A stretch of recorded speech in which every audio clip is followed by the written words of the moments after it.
Hi everybody, welcome to day 2 of the 2023 NFL Draft and welcome inside the UPMC Rooney Sports Complex. I'm Missy Matthews, joined by Mike Pursuta, and the pick is in. The Steelers had number 32, the first pick of the day. A lot of talks about maybe trading back to recoup some picks, but they stayed pat and they have taken a very familiar name and face, Joey Porter Jr. out of Penn State.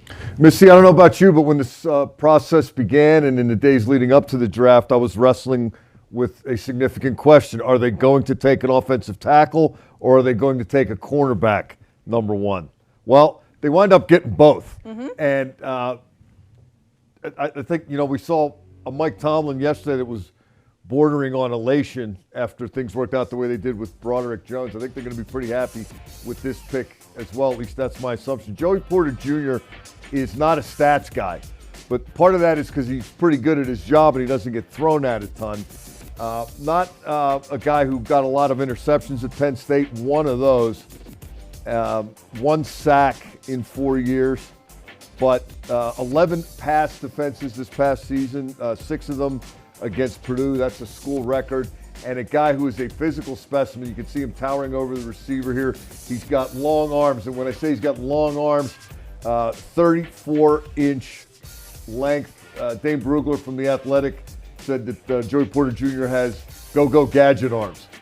And he also talked about those long arms providing a large tackling radius. You heard catch radius, right? Right. I don't hear tackle radius a ton, but this is a physical specimen in terms of how the NFL looks at cornerbacks. And I personally think the family ties are a fantastic advantage.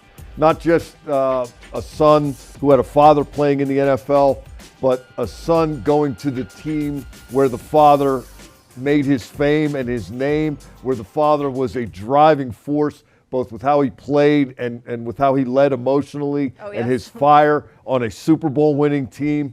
I would have been happy with Broderick Jones or Joey Porter Jr. with the first pick. They got them both.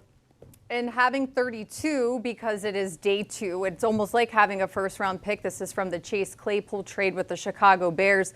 And just fitting to have Alan Faneca being the one to announce the pick from Kansas City. The Porter family was there yesterday for day 1. A lot of people thought that's where he would go. They actually came back here to Pittsburgh.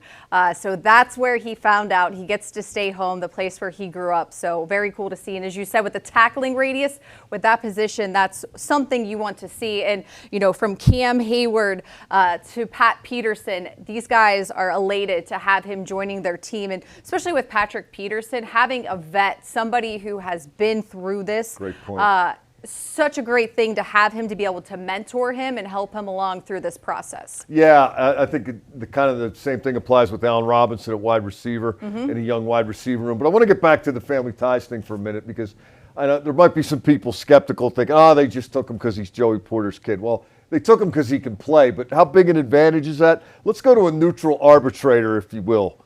Charlie Weiss, former NFL offensive coordinator, former head coach at Notre Dame. I happened to hear him on Sirius XM NFL radio channel last week, and he was talking about the 3 cornerbacks as the pre-draft process unfolded. Pretty much the universal top 3 were Christian Gonzalez from Oregon, Devin Witherspoon from Illinois, and Joey Porter Jr. from Penn State in whatever order. Weiss talked about them as follows. He thought that Witherspoon was the best at actually playing cornerback.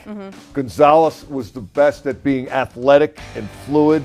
And Porter, in the estimation of Charlie Weiss, was the best combination of the 2. Weiss thought they were all first rounders, and he added this. I wrote this down. Quote, I would want Joey Porter Jr. over both of them. The number one reason I would want Joey Porter Jr. is he's Joey Porter Sr.'s son. Innate ability with a dad that was as good a player as him, fluid, solid in coverage, good tackler. There's a lot to like. If you're a stats guy, if you're looking for huge production to impress you, you're looking in the wrong spot. But there was a need at corner, as we talked about a minute ago. I'm sure it was under consideration with the first pick that the Steelers made in this draft, and the way things fell. Some of the things that conspired to push Broderick Jones down a little bit to them, I think helped push Joey Porter down to them. That was a kind of a color outside the lines first round in a lot of areas, and the Steelers are beneficiaries again, Missy. Absolutely. And just, talking about his dad, Coach Tomlin is a big advocate of having those family ties, whether it's a dad or a brother. And, TJ Watt, one of my favorite things he's ever said is, I knew I could make it to the NFL because I drank the same milk, the same peanut butter and jelly, the same food that JJ ate growing up. So it's setting that example, and Coach Tomlin talked about it a little bit in his pre-draft press conference. You don't have to dream about going to the NFL. You see it firsthand. You know that it's possible. And as you said, what a better example than Joey Porter Sr. If you watch the combine coverage on the NFL Network, you saw kind of that relationship playing out and the impact that seniors had on Junior. Joey Porter Sr. is being interviewed in the stands while Junior is running his 40-yard dashes. And one of the things they talked about was, why did Joey Porter Jr. stay in school this year? Why did he not come out last year? Well, Joey Porter Sr. said he had some things in his game he needed to clean up. Joey Porter Sr. thought he would be in a better position if he stayed. It almost sounded like he said, no, you're not coming out. Trust me on this. I don't know if that's exactly the way it went down, but it came off that way, at least to me. And lo and behold, is he a tweener between first and second round? I mean, the NFL's calling it a second round. Right. There's 32 teams, and he's the 32nd pick, and he's coming here.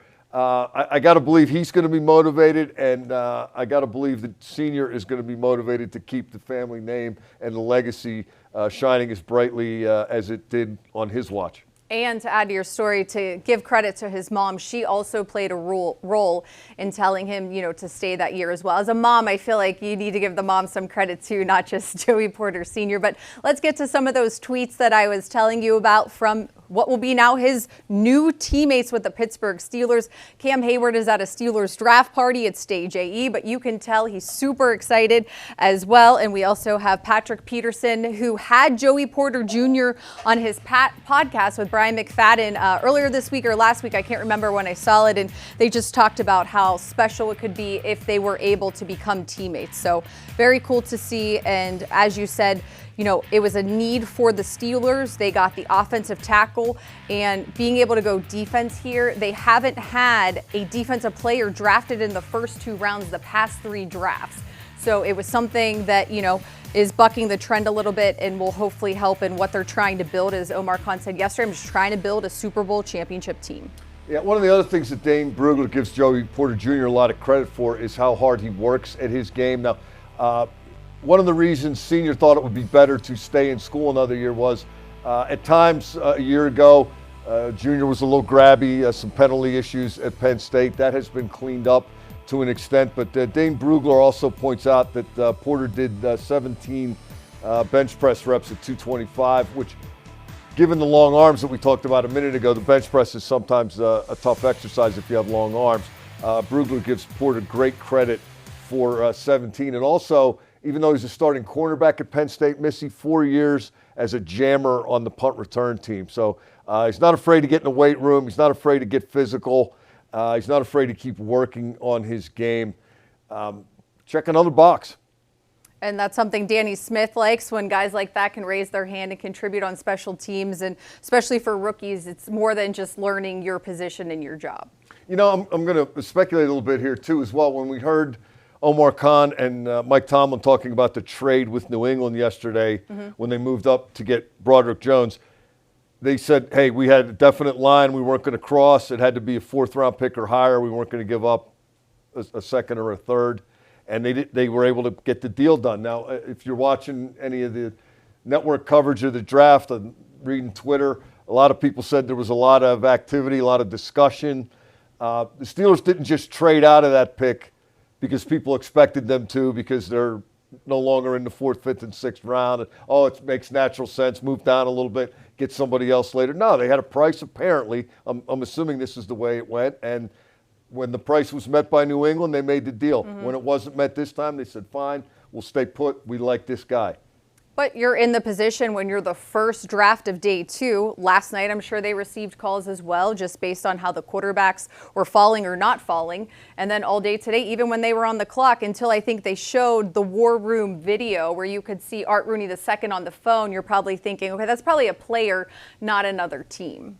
Yeah, and they got value, I think. Brugler had Joey Porter as his 16th rated player. Daniel Jeremiah of NFL Network and NFL.com expected him to go in the top 15.